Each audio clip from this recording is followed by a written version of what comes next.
자, 네, 그거 그 어음하고 네, 수표는요. 뭐 뒤쪽으로 돌고 있죠. 네, 그거 이제 보시고 어 우리 필수분 연습 계속 해볼게요. 4번부터 7번까지 한번 쭉 해보세요. 앞에서 한 내용 바로 복습하는 거니까 7번까지 한번 연습장에 배운 내용 보시면서 여러분 손으로 직접 적어보세요. 그 사이에 그 어음하고 수표 하시면서 들으세요. 어음하고 수표의 차이는 뭐예요? 그냥 만기가 있냐 없냐. 그래서 지급일이 있냐 없냐만 보시면 돼요. 그렇죠? 지급일이 없겠죠? 수표는. 어음은 지급일이 있어요. 만기가 있습니다. 그리고 오른쪽에 왼쪽에 이렇게 보시면요. 이렇게 뜯은 자국이 이렇게 보여요. 살짝. 쪼가리가 이렇게 정지에서 이렇게 뜯은 자국이 보이실 거예요. 그리고 어음의 뒷면에 뭐 이렇게 줄줄줄 달려 있죠? 배서에서 누가 누구에게 이렇게 달려 있었죠? 배서한 흔적입니다.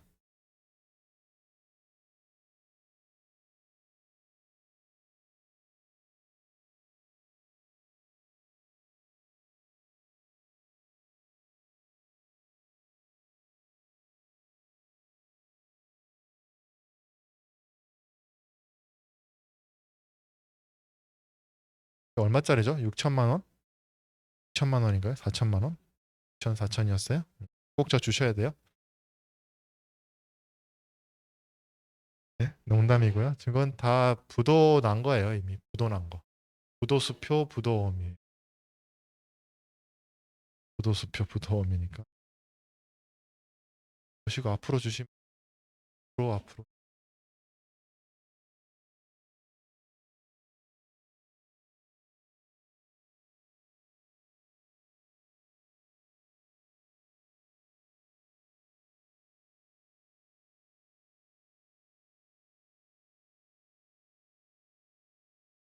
옆에 보셨어요?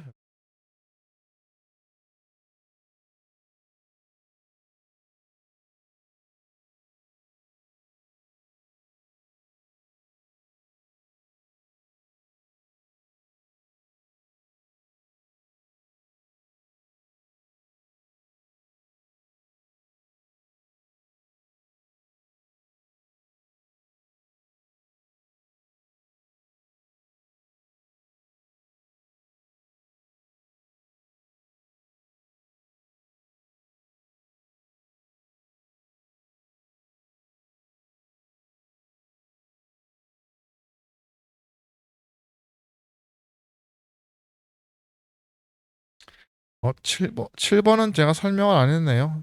7번 하지 마세요. 6번까지만 하시면 되겠다. 심은 설명 안 했으니까 놔두세요. 6번까지만 하세요.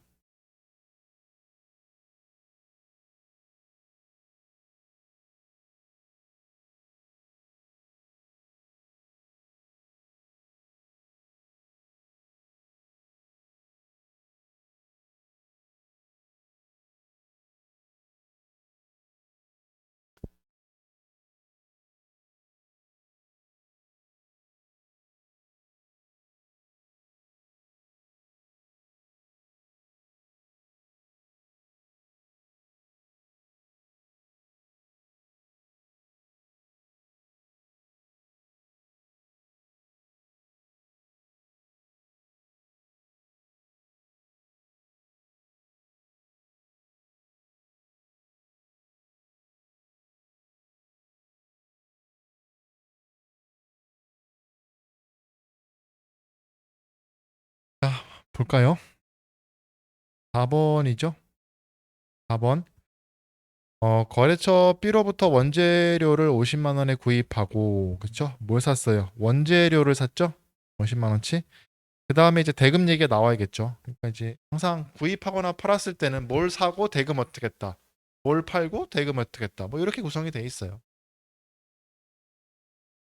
원재료를 샀으니까 차변에 원재료 하시면 돼요. 50만 원치 샀나요?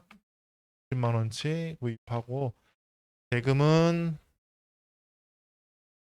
그렇죠. 20만 원은 현금으로 바로 지급했고요. 잔액이 얼마예요? 30만 원이죠? 30만 원은 가지고 있던 거래처 A사의 약속어음을 배서해서 양도했대요. 이 중에서 현금으로 바로 지급한 게 20만 원? 20만 원은 그 자리에서 현금 지급했고요. 30만 원은 어떻게 했다는 거예요? 야, 돈이 없으니까 내가 A사로부터 받은 어음 있는데 이거라도 가져가 해가지고 배서해서 양도했다는 거죠. 얘는 받으러음 나오셔야 돼요. 지급어음 아님에 유의하세요. A사로부터 받아 보유하고 있던 어음 이런 식으로 나와요. A사로부터 받아 또 안 나와요? 아, 죄송해요.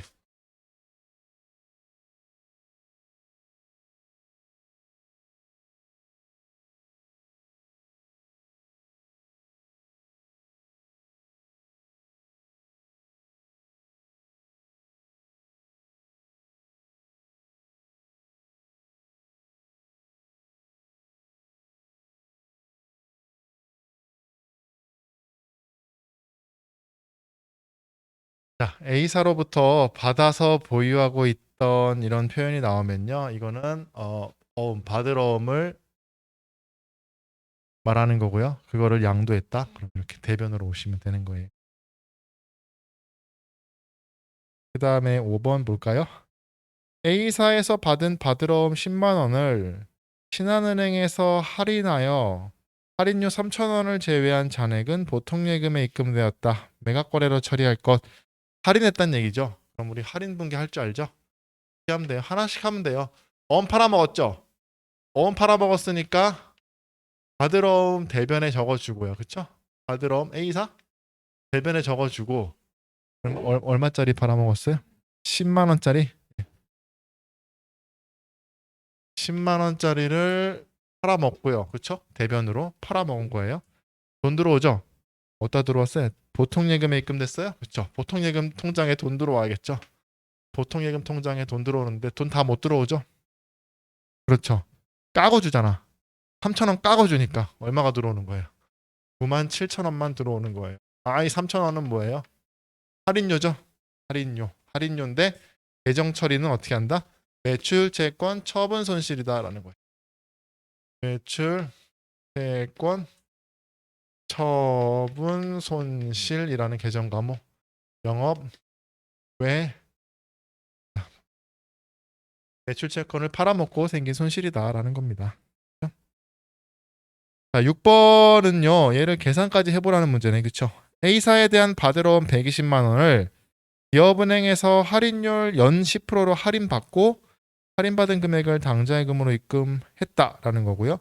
어음 만기는 2달 남았고 매각거래로 처리하고 할인액은 월 단위로 계산하래요. 그러면 일단 분계 모양은 얘랑 똑같이 나와야겠죠.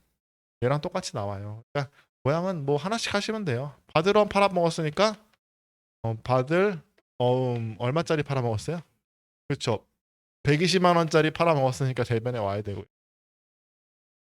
당좌예금 통장에 입금됐다 그랬죠. 당좌예금 통장에 돈 들어올 거고요. 그럼 계산해 봐야겠죠. 우리 계산하라 그랬으니까. 그리고 처분 생긴 거는 매출, 채권, 그렇죠. 처분, 손실이라는 계정 과목으로 나눠서 적어주면 되잖아요. 그렇죠. 계산만 하면 되겠다. 할인율 어떻게 계산해요? 할인율? 어음의 만기 금액에 할인율 곱하면 된다 그랬잖아요. 그냥. 네. 10%였나요? 10% 이게 뭐다? 연이자율이에요. 연이자율. 연이자율. 그럼 1년 내내 남은 거는 10%인데 몇 달 남았다 그랬어요? 2달 남았다 그랬죠. 그러니까 2달치만 해줘야 되잖아요. 그렇죠? 2달치. 월 단위로 하라 그랬으니까 12달분에 2달치만 하면 돼요. 이거 얼마예요 이게? 2만 원이에요? 그러면 이 할인료가 2만 원이라는 얘기죠. 맞죠? 그거 빼고 준다 그랬으니까 당좌예금 통장에 얼마 줘요? 얼마 들어와요? 118만 원 들어와야겠죠? 되셨어요? 할 수 있겠죠? 계산하는 문제 아직까지 나온 적은 없었던 것 같아요. AT에는. 근데 충분히 나올 수 있고요. 나와도 하실 수 있겠죠? 할인율 곱하고 만기까지 금액만 기간만 좀 조정해 주면 되죠. 그 밑에 7번은요. 이 추심인데요. 우리 추심이라는 단어만 알아둡시다. 추심은 뭐냐면 회수하는 거 있죠. 회수. 돈을 회수하는 걸 추심이라고 그래요. 얘는 만기가 된 걸까요? 아닐까요? 돼서 추심하는 거예요. 만기가 돼가지고 돈 받으러 어디로 가는 거야? 아까 승리가 7월 10일 날까지 기다렸다가 제주은행 연산로 지점에 가서 돈 받는 거예요. 추심. 오케이. 네. 자, 모르셔도 돼요. 패스. 이거 연산 AT는 안 나오니까. 자, 앞으로 돌아오시겠어요? 23페이지로 돌아오시고요. 지금 우리가 바드러움 했잖아요. 바드러움 반대편에 뭐가 있어요? 지급어음 있죠? 지급어음은 어디 있겠어요? 부채의 유동부채에 있을 거예요. 부채, 유동부채. 이 54페이지 보세요. 54페이지. 54페이지. 그렇죠. 앞에다가 바드러움에다가 54라고 이렇게 54페이지라고 적어놓고 54페이지에는 앞에다가 몇 페이지? 20페이지라고 아니지 20페이지가 21페이지인가요? 22페이지 이렇게 적어놓고 그러면은 공부하면서 이제 왔다 갔다 하면서 이제 같이 보시면 되겠죠? 이게 자산부채 자본 수익 비용 순서대로 하다 보니까 좀 떨어져 있는데 같이 해야 효과가 있겠죠. 그렇죠? 땅이니까. 그렇게 보시면 됩니다. 지급어음 54페이지 보시면요. 지급어음이란 상품, 원재료 등을 매입하거나 외상대금 등의 결제를 위해 어음을 발행해 준 경우, 직접 내가 쓴 경우에요. 배서랑 혼동하지 마세요. 배서는 내가 가지고 있던 바드러움을 양도한 거고 지급어음 내가 발행인이 되는 거예요. 그것만 주의해 주시면 되겠습니다. 바드러움이 더 중요해요. 그렇죠? 네, 다시 넘어오세요. 그래서 우리 부채할 때는 거의는 안 할 거예요. 다시 넘어오시고요.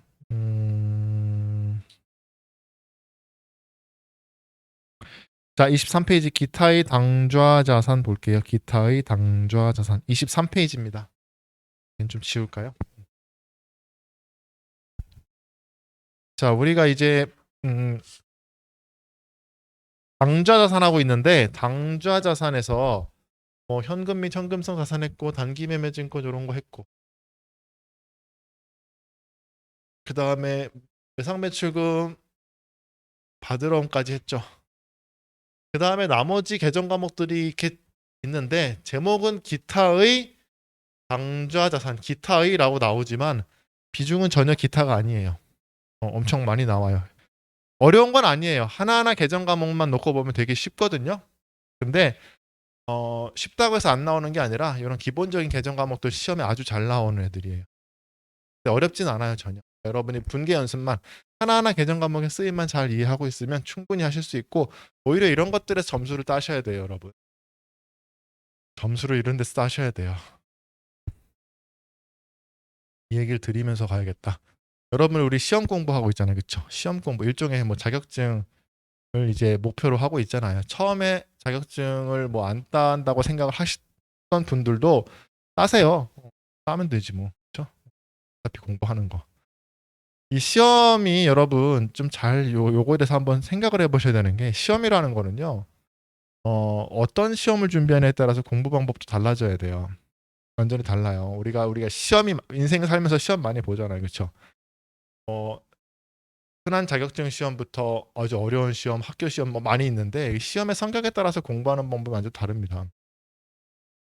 여러분이 만약에 아주 어려운 고시 공부를 한다 생각해 보세요. 공무원 시험 예를 들어 공무원 시험. 공무원 시험 많이 준비하시죠. 공무원 시험은 어떻게 되는 거예요? 많은 인원이 치르고 그 중에서 소수를 지금 뽑아야 되는 거잖아요. 그렇죠? 경쟁률이 매우 높죠. 그런 시험하고 이런 AT 시험, 전산회계 시험 또는 뭐 재경관리사 이런 시험하고 무슨 차이가 있을까요? 경쟁률 말고 단순히 경쟁률만 보자는 게 아니라 공무원 시험은요 기본적으로 떨어뜨리려는 시험이에요. 응? 기본적으로 시험 자체가 어떻게든 사람을 속아내서 소수 아주 일부의 사람만 붙이고 나머지는 다 뭐요? 떨어뜨리는 시험이에요. 반면에 전산회계 시험하고 AT 시험은요 떨어뜨리는 시험이에요. 아주 문제를 어렵게 내가지고 떨어뜨리고 막 속아내고 막 사람 괴롭히고 이런 시험이에요. 아니라고요. 이거는 주고 싶어서 안 다린 시험인 거예요. 일정 수준만 되면 자격증을 주는 거예요. 완전히 다른 거예요. 그럼 그게 뭐가 다른가요? 완전히 달라요.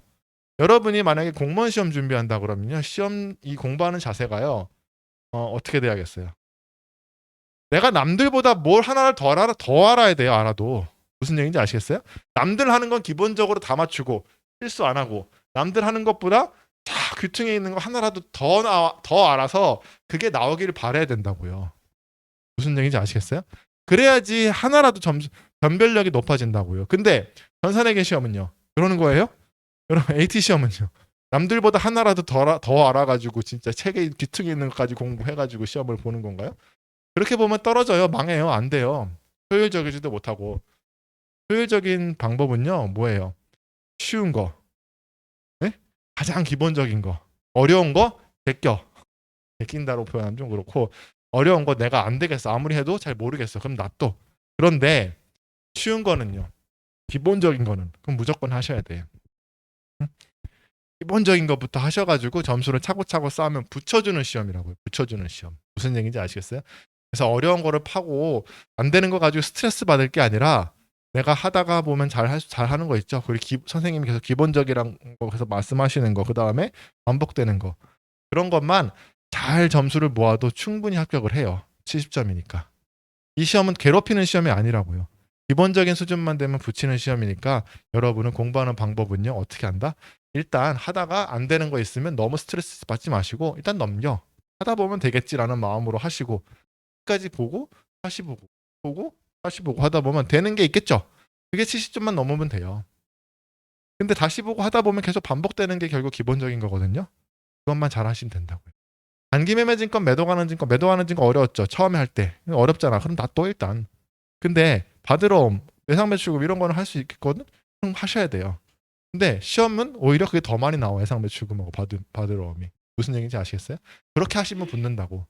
무슨 얘기인지 아시겠죠? 그렇게 공부하시면 돼요. 그러니까 너무 어려운 거에 집착하거나 힘들어하거나 하시지 마시고 기초적이고 기본적인 거 남들 다 해야 될 것 그러니까 다 맞을 것 같은 그런 것만 잘 하시면 충분히 시험 합격하고 고득점으로 합격해요. 무슨 얘기인지 아시겠죠? 이렇게 접근하시면 됩니다. 네. 23페이지 기타의 당좌자산인데요. 아까 말씀드린 대로 기타의라고 말이 붙었지만 여기 있는 계정 과목들은 하나하나 다 잘 나와요. 아주 잘 나와요. 꼭 나온 애들이에요. 하나씩 볼게요. 처음에 뭐가 나왔어요? 단기 대여금 나왔죠? 이 단기 대여금은 일단 단기 대여금, 유동자산에 나오는 게 맞죠? 장기 대여금 어디가 있을까요?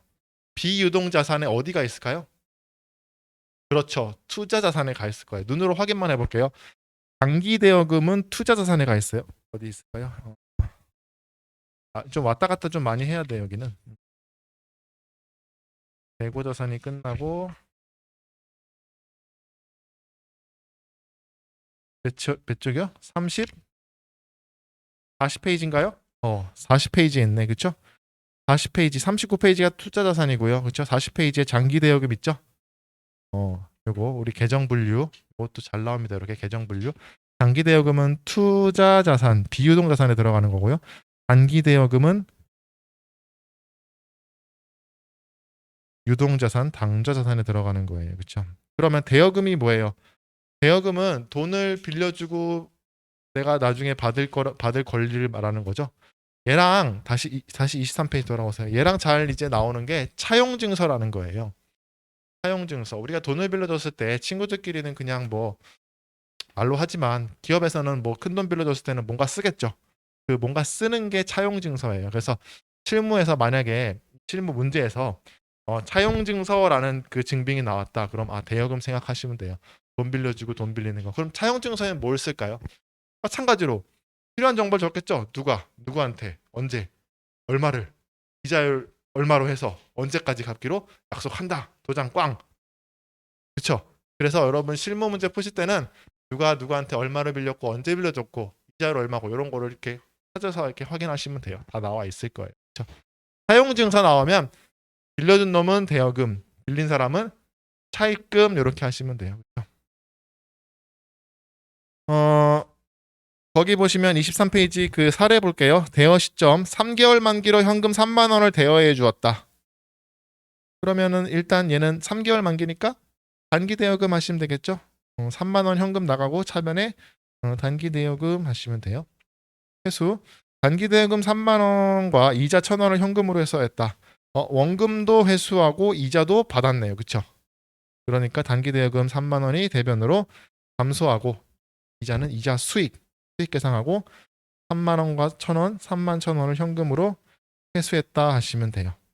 반면에 이제 요 반대편은 뭐가 있겠어요? 차입금이 있겠죠? 얘는 어디 있을까요? 55페이지에 있네요. 그렇죠? 55페이지. 55페이지 보시면 단기 차입금 보이세요? 단기 차입금은 유동부채에 있어요. 그렇죠? 장기 차입금은 비유동부채에 있겠죠. 그렇죠? 비유동부채. 눈으로 한번 확인해 볼게요. 눈으로 찍고 가야 되니까. 얘는 어디 있을까요? 61페이지에 있네요. 기타 비유동부채. 비유동부채 장기 차입금 61페이지 보이시죠? 회계 처리가 어려운 게 아니라 이게 이렇게 위치를 좀 확인해야 되니까 받고 55페이지에 단기 차입금을 보시면요.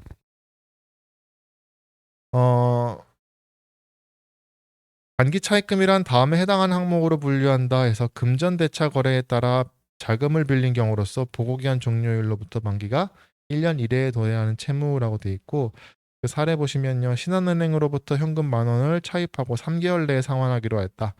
그러면은 단기 차입금이 대변에 증가하고요. 차변에 현금 증가하시면 됩니다. 자, 그리고 그 위에 보시면 당좌 차월도 있죠. 이 앞에서 배웠죠. 단기 차입금이란 계정이 등장하는 거는 당좌 차월 할 때도 등장했어요.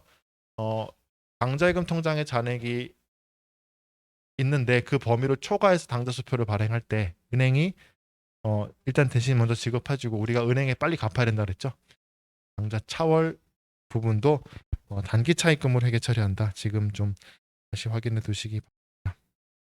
됐죠? 자, 됐습니다. 돌아오세요. 그래서 단기 대여금, 단기 대여금, 단기 차입금, 단기 차입금 다 봤어요. 24페이지.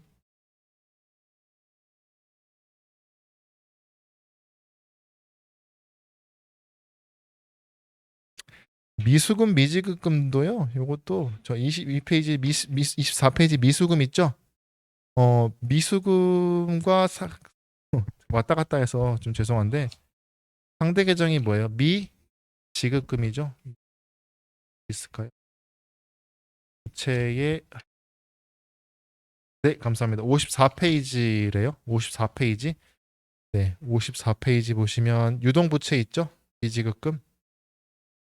얘랑 같이 이제 이렇게 쌍으로 보시면 되는데 미수금 미지급금은 일반적인 상거래 이외의 거래에서 외상으로 했을 때 줄 돈 받을 돈이고요. 주의할 거는 하나 있었죠? 일반적인 상거래 이외의 거래에서 어음 주고 받았을 때 받을 어음 지급 어음 하지 않고 그냥 미수금 미지급금 하시면 된다 그랬어요. 자, 볼까요? 거기 사례 있어요. 24페이지 사례 볼게요. 사례 보유 중인 장부가액 3만 원의 토지를 5만 원에 처분하고 대금은 1개월 후에 받기로 하였다. 그렇죠? 처분했죠? 뭘 팔았어요? 땅 팔았죠? 토지를 팔았어요. 토지는 유형자산 토지인가 봐요. 그렇죠? 사용 중인 토지니까. 그렇죠? 토지 유형자산 토지. 자, 토지를 팔면 토지 처분 분계 어떻게 해요?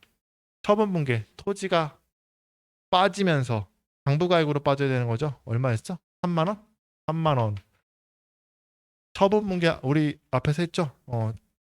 장부에서 빠지면서 그 다음에 돈을 받아야 되는데 외상으로 했다 그랬잖아요. 그렇죠?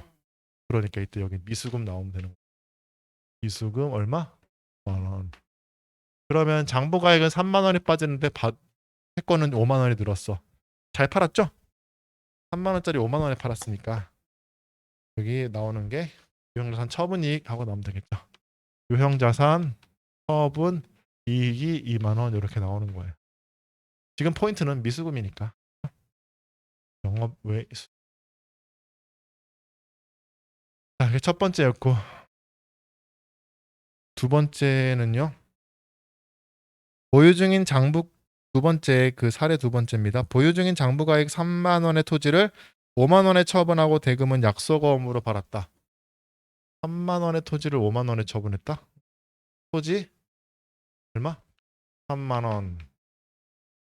5만 원에 처분했는데 약속어음 받았어요. 어음 받았다?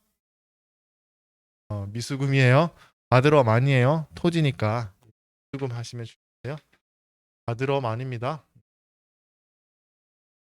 똑같죠? 위에하고 밑에하고 구분이 안 가요. 공계상으로는. 왜 그런다 그랬어요? 이거는 우리 회사에서 그렇게 중요한 거래가 아니죠. 일반 우리 회사에서 중요한 거래는 상품 거래잖아요. 그 이외에는 그냥 굳이 안 나눈다는. 지급보험도 마찬가지겠죠. 지급보험이래. 미지급금. 55페이지 보시면요. 55페이지, 54페이지, 55페이지죠. 걸쳐 있죠.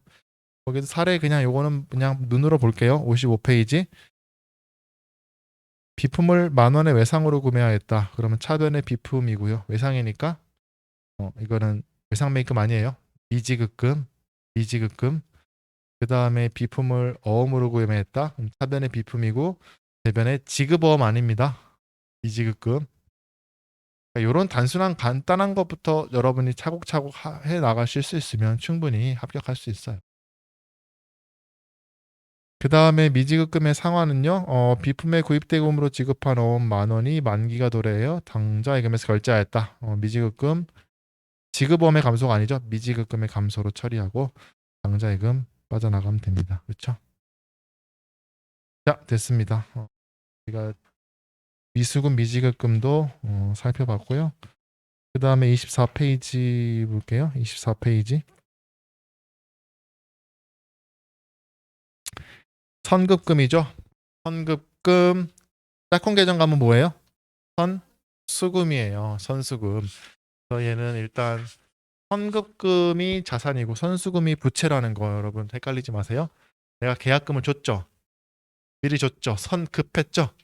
선급했으면 나중에 뭐예요? 물건 받을 권리가 있죠. 납품 받아야 되잖아요. 그러니까 좋은 거죠. 자산이고 계약금 미리 받았어요. 내가 미리 받았어. 그러면 나중에 물건을 납품해야 되잖아요. 그렇죠? 그러니까 부채입니다.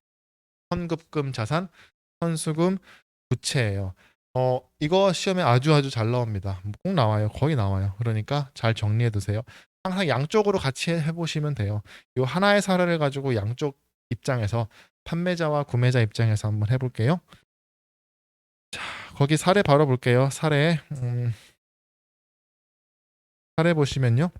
상품을 5만 원을 매입하는 계약을 맺고 자, 계약을 맺으면 이 상태는 아무것도 아니죠. 계약만 맺은 상태는 회계 처리를 할 필요가 없어요. 근데 계약금 2만 원을 당좌 수표를 발행해서 지급했대요. 당좌 수표를 발행해서 지급했다? 당좌 수표를 발행해서 지급했다. 한번 해볼까요? 자, 지금 우리가 A가 있고요.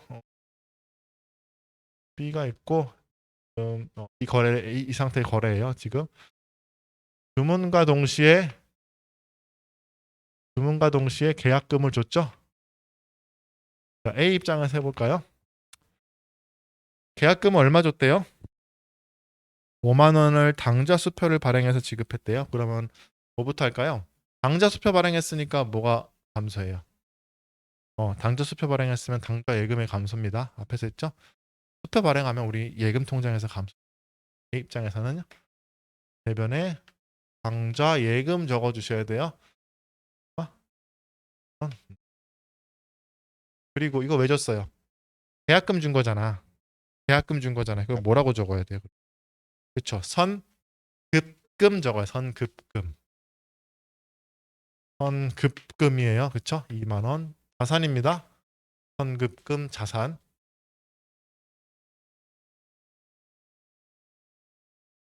자, 그러면 동시에 같은 그 상대방 입장을 써봅시다. B 바로 봅시다. B 입장에서는요. 지금 뭐 받았어요? 뭐 받았어요? 당좌 수표 받았죠? 당좌 수표를 받았다. 자, 차변에 뭘 적어야 돼요? 당좌 수표 받았을 때 우리 현금하기로 했죠? 타인이 발행한 당좌 수표를 받았을 때 현금으로 처리하기로 했잖아요. 기억나세요? 우리 앞에 당좌 거래할 때 했어요. 타인 발행 당좌 수표 현금의 증가로 처리하기로 했죠. 이게 현금이에요. 그래서 금 그쵸. 왜 받았어요? 계약금 받았죠? 계약금을 미리 받았죠? 현수금이 되는. 당연히 대변에 먼저 오고 부채죠. 자, 지금 계약금만 주고받은 거예요. 이거는 여러분 앞에서 한 거예요. 장자수표 발행한 거랑 장자수표 받은 거랑. 자, 이 상태에서 2번 상품의 수령.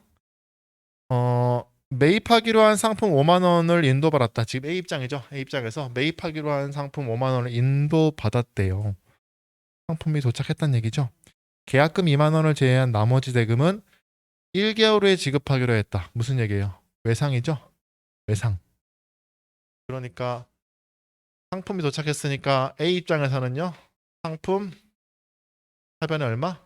5만 원. 그리고 현금금 이제 할 일을 다 했죠. 현금금 까야 돼 이때. 현금금 얼마? 2만 원. 현금은 2만 원만. 우리 계약금 2만 원만 내놨잖아요. 그럼 얼마가 모자라요? 3만 원이 모자라잖아요. 이거 어떻게 했대요? 외상하기로 했다라고 했죠. 일반적으로 외상했으니까 얘는 뭐가 되는 거죠? 외상 매입금 하시면 돼요. 외상 매입금이 올 수도 있고 뭐 현금 줬으면 현금하고 어음으로 가지고 있던 받으러옴으로 배사에 양도하였다? 그럼 받으러옴 하시면 되고 나머지는. 자, B 입장에서는요. 납품했죠? 그러니까 상품 매출하고 기록해야겠죠. 상품 매출 얼마?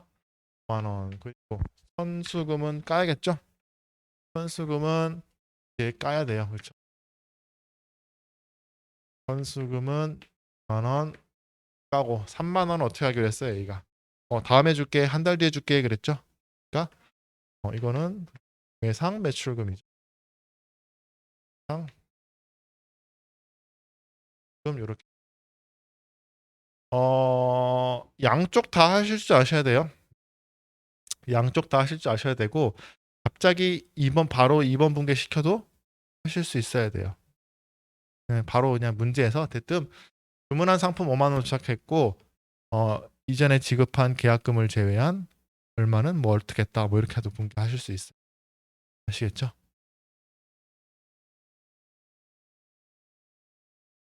됐나요? 선수금과 같이 정리하세요. 그래서 이 선수금, 선급금은요. 지금은 뭘로 했어요? 우리 계약금으로 했죠. 근데 정확한 의미는요. 선수금과 선급금의 정확한 의미는 물건이 실제로 매출 인도되기 전에 돈이 왔다 갔다 하는 거. 그걸 선수금, 선급금이라고 해. 물건이 인도되기 전에 왔다 갔다 하는 거 선수금, 선급금이라고 한다. 가장 대표적인 게 계약금이라서 우리 주로 계약금을 다루고요.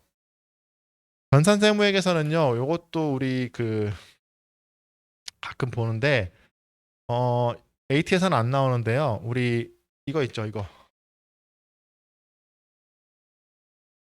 상품권. 상품권 같은 것도 선수금, 선급금으로 다뤄요. 상품권 어떻게 돼요? 물건 사고 팔기 전에 일단 돈부터 먼저 내고 그 증거로 이제 상품권 주는 거잖아요.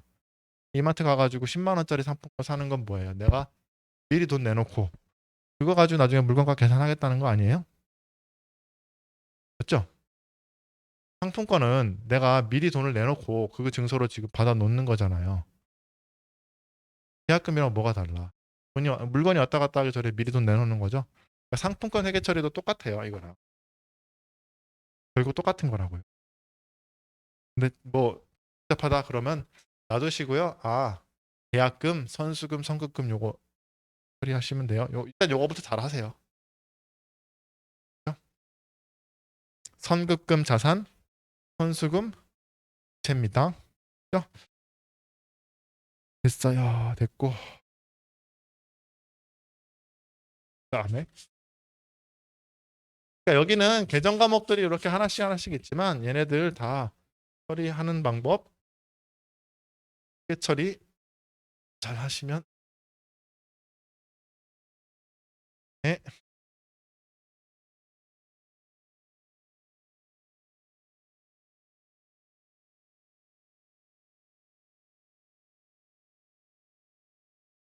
그 다음에 나오는 게 뭐예요? 가지급금이죠. 앞에서 우리 뭐 미수금, 선 이런 건 다 앞에서 한번 다뤘어요, 그렇죠? 그럼 그걸 하셨을 텐데 지금 나오는 이제 계정들은 앞에서 다른 게 아니에요. 처음 나오는 거죠. 가지급금에 대해서 좀 볼게요. 가지급금.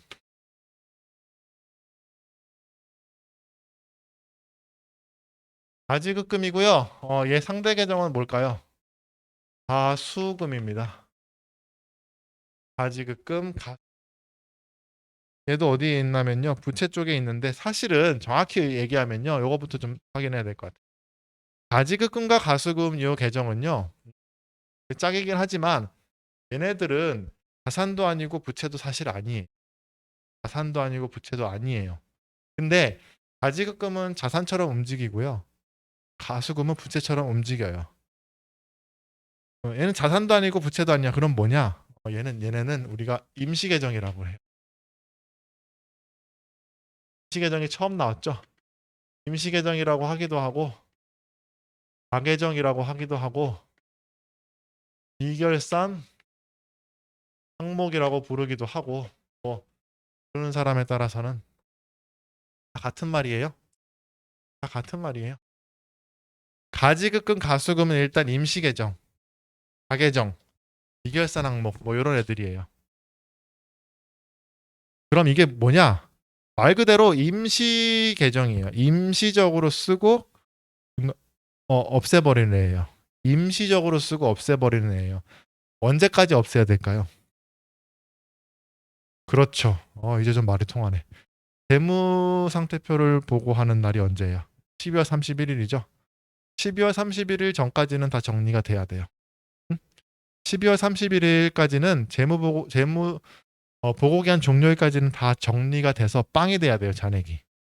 그 사이에 잠깐 쓰는 계정이에요.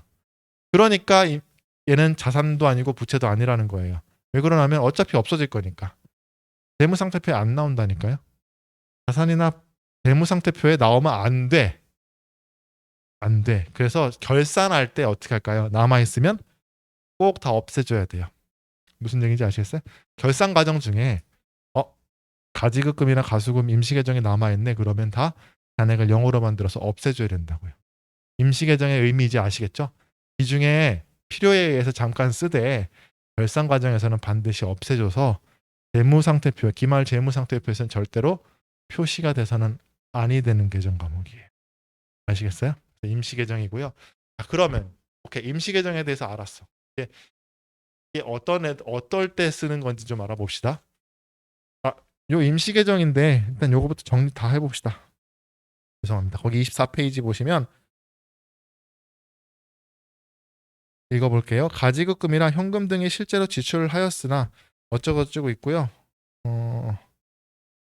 그 밑에 또한부터 읽어볼게요. 셋째 줄 첫 번째.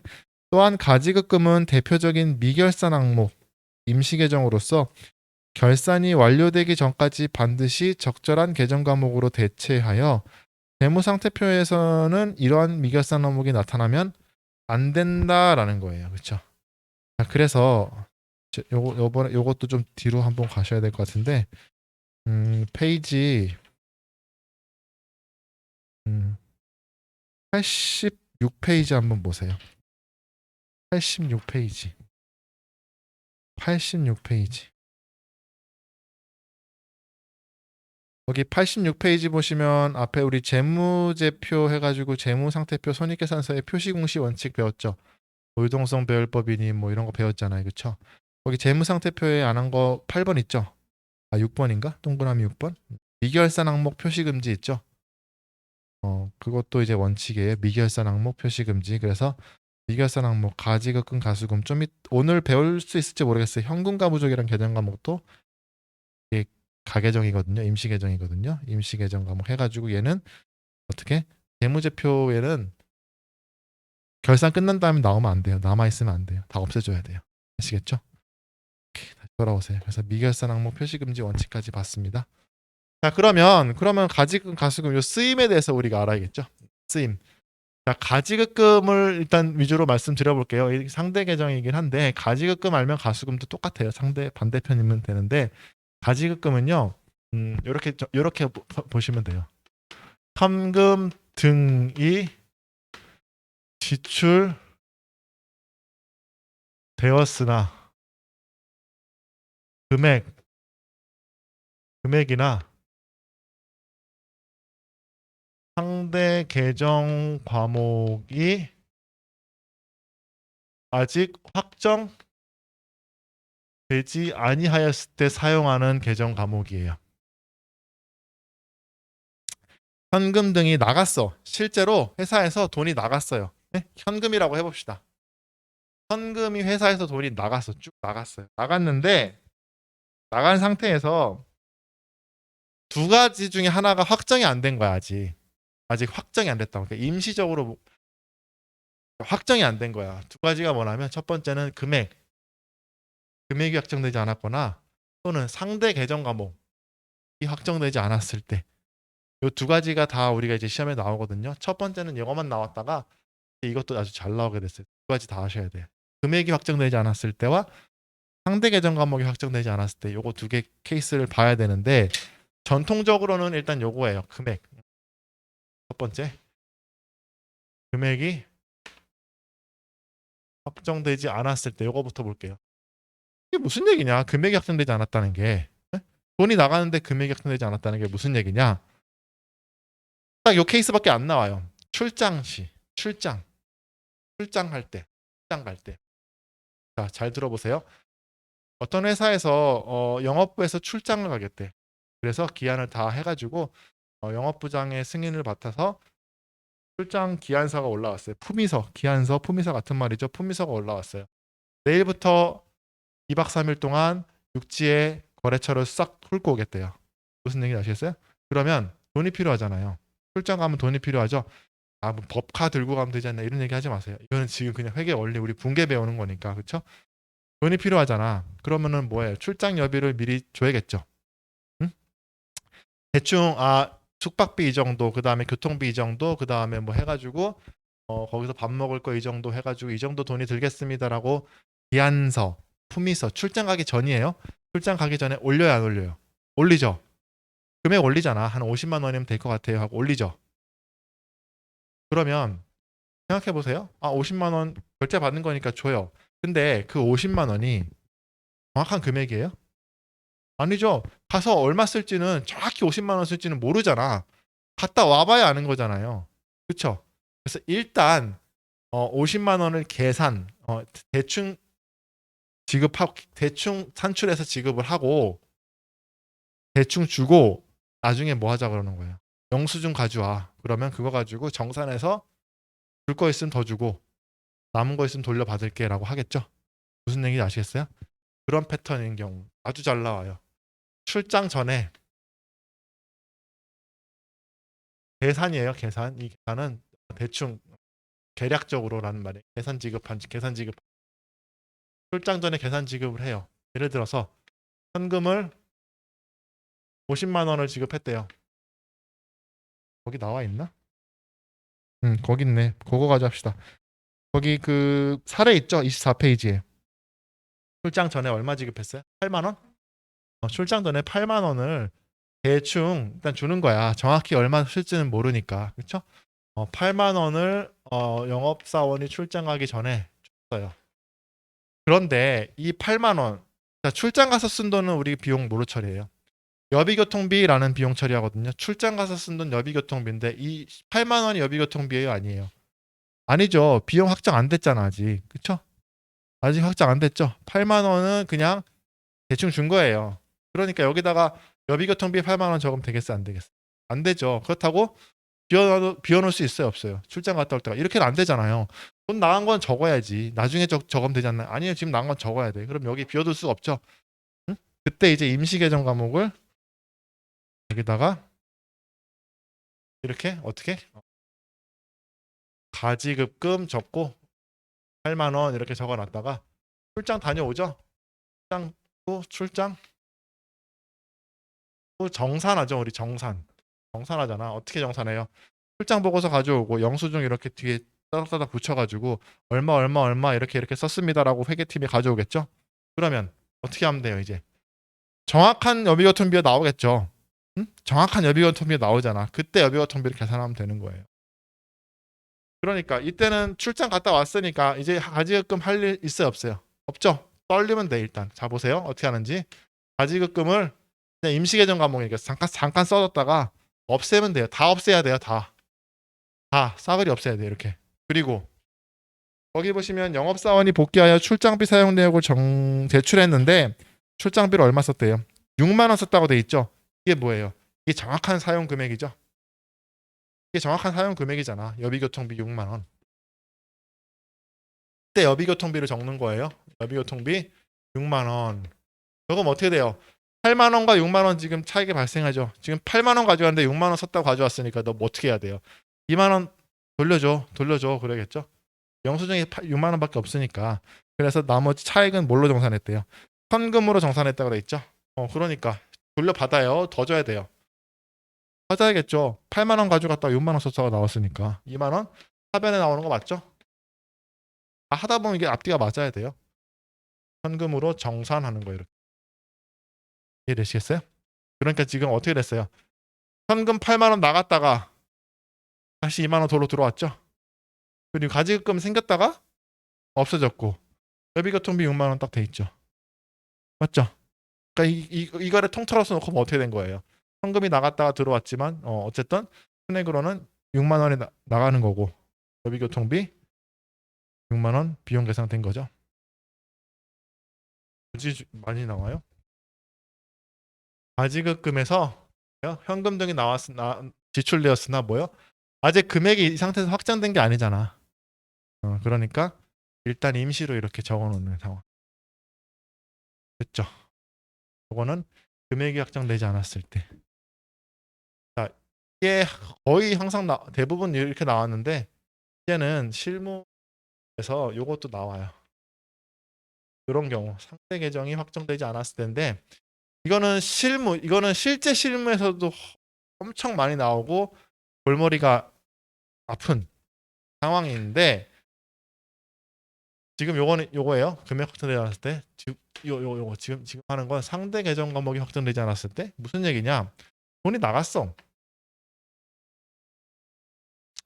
예를 들어 봅시다. 이런 거예요. 우리 회사 대표이사님이 사장님이 야 거의 뭐 자기 회사야. 그냥 주주면서 대표 사장이야. 그러니까 자기 회사잖아요. 그러면은 어떻게 돼요? 원래는 기업 실체 과정에서 회사 주머니랑 대표이사 님이죠. 님 주머니랑 구분이 돼야 되잖아요. 근데 자기 회사라 생각하면 어떻게 돼요? 이게 막 구분이 안 가는 경우가 생기겠죠. 그럼 되겠어요, 안 되겠어요? 회계가 되겠어요, 안 되겠어요? 회계 처리가 안 돼요. 회계가 장부가 유지가 안 된다고 막 섞어서 쓰면. 근데 그런 경우를 가정해 봅시다. 비일비재하겠죠? 현금이 지금 나갔어. 예를 들어서 대표이사가 이러는 거예요. 야, 빨리 지금 빨리 그냥 내 회계 처리하고 있는데 저한테 갑자기 전화 와가지고 야 100만 원 어디로 붙여 이러는 거예요. 100만 원. 100만 하지 마. 100만 원 합시다. 100만 원 어디로 붙여. 그리고 뚝 끊어. 내가 이거 어디다 쓰시는 건가요? 물어봐 회계 처리를 할 거 아니에요. 그렇죠? 100만 원 이게 나가는데 왜 나갔다 알아야 될 거 아니에요. 근데 물어보기도 전에 뚝 끊었어요. 붙여. 그리고 붙였어. 100만 원.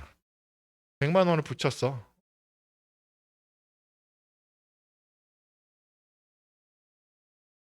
이거 어떻게 이제? 여기 뭘 적어요? 이게 왜 나간 거야? 이게 왜 나간 거예요?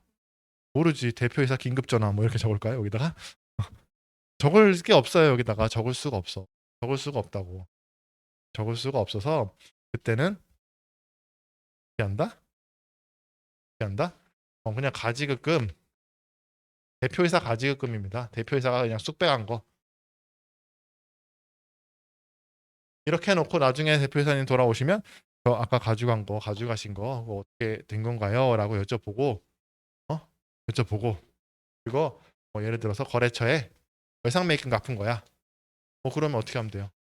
그래요? 감사합니다. 다행이다. 휴 그러면서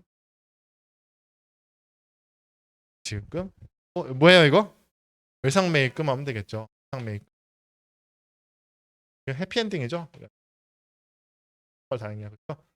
가지급금. 이게 무슨 얘기인지 아시겠어요? 지금 이거 시차가 있잖아. 근데 현금 나갈 때 바로 못 적으니까 계정 감옥 확정이 안 됐으니까 어떻게 하는 거예요? 그냥 적어놓고 어 내역을 알았을 때 떨면서 적으면은 깨끗하게 현금 외상매입금 이렇게 되겠죠?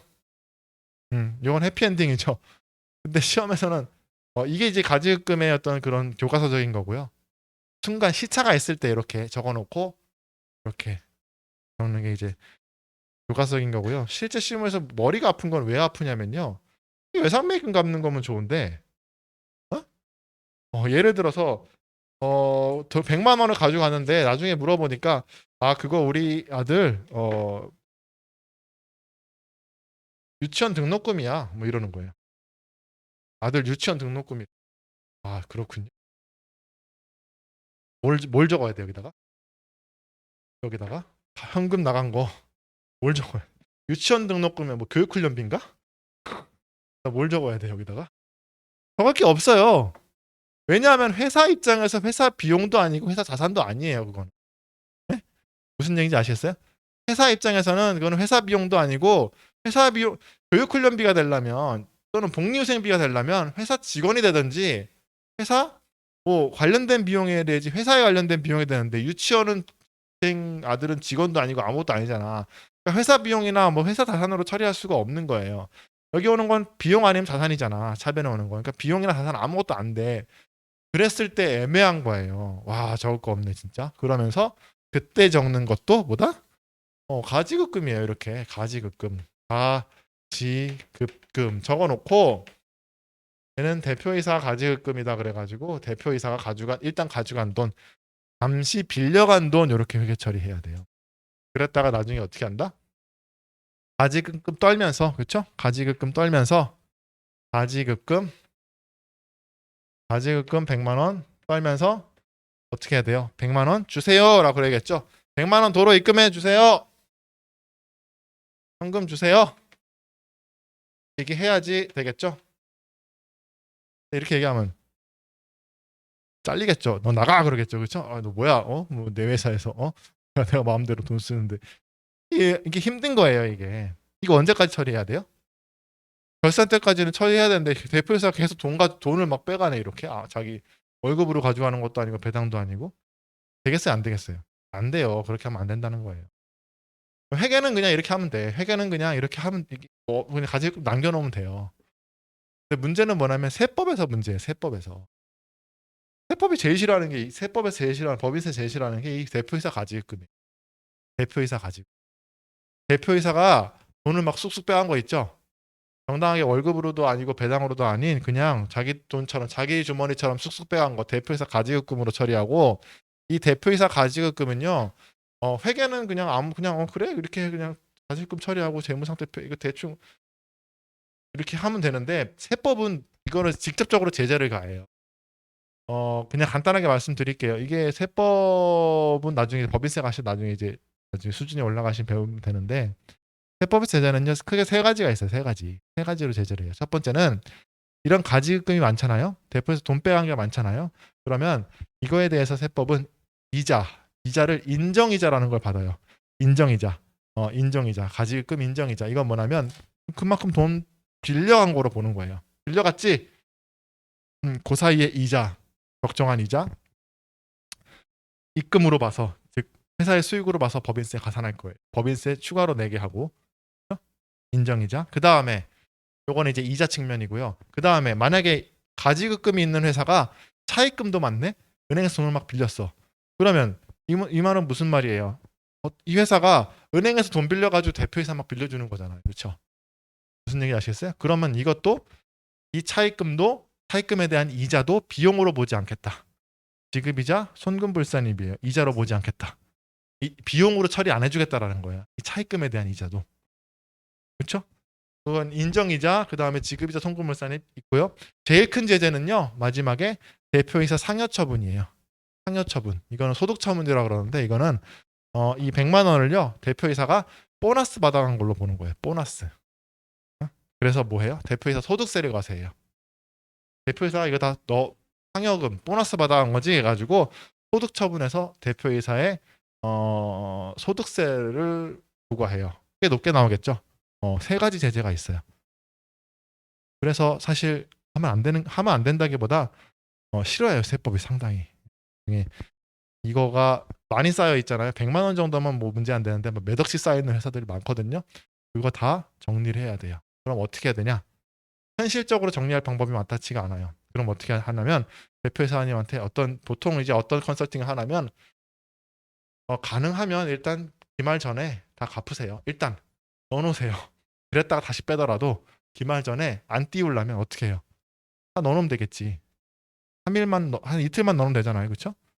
그래서 갚든지 그것도 저것도 정 안 되면 차라리 차용증서라도 써가지고 정식으로 빌려갔다 대여금으로 바꾸든지, 네? 계정을 대여금으로 바꾸든지. 그러면 재무제표에 나타날 수 있잖아요. 그렇죠? 대표이사한테 돈 빌려줬다 이렇게 회사가 뭐 그렇게 하든지 뭐 그런 주위에 이제 세금 컨설팅 절세 전략을 하는데 그건 이제 세법에 나와서 이제 하는 얘기고 그런 거는 이제 세무 얘기할 때 하는 거고 지금은 다시 마지막으로 정리할게요. 가지급금은요 돈이 나갔는데 금액이 확정되지 않았을 때 출장 요 케이스만 알면 돼요. 그렇죠? 출장 전에 가지급금 했다가 출장 갔다 오면 떨고 여비교통비 제대로 된 거 적고 현금으로 정산하면 돼요. 가져간 것보다 여비교통비를 더 많이 썼어. 그럼 현금이 어디 나오겠어요? 대변에 나오겠죠. 응? 요거는 이렇게 나올 수도 있고 이렇게 나올 수도 있어요. 그 다음에 상대 계정이 확정되지 않았을 때는요. 이거 지금 말한 거 출제가 돼요. 출제가 돼. 이렇게 나와요. 대표이사 누구누구가 자기의 개인적인 건강 증진을 위해 골프차를 구입하였다. 뭐 이런 거 되게 많이 나오거든요. 그럼 어떻게 한다? 골프채 구입했죠? 골프채 회사의 뭐 비품이에요? 아니죠? 그럴 때는 이렇게 하는 거예요. 현금, 가지급금. 회계 처리가. 네? 골프채 구입했다. 개인적인 용도로라고 나와요. 자기의 개인적인 용도로 그러면 현금 여기 개인적인 용도 뭐 비품이나 뭐 이런 게 아니라 복리후생비가 아니라 그냥 가지급금 이렇게 회계 처리하셔야 된다는 거예요. 무슨 얘기인지 아시겠어요? 뒤에 곧 나중에 또 연습을 해볼게요. 하실 수 있겠죠? 가수금보다는 가지급금이 훨씬 더 많이 나오니까 가지급금 위주로 알아두시면 될 것 같아요. 되시겠죠? 자, 됐습니다. 네, 됐고요. 그래서 우리 좀 쉬었다가 우리 이어서 해보도록 하겠습니다. 쉬었다 하겠습니다.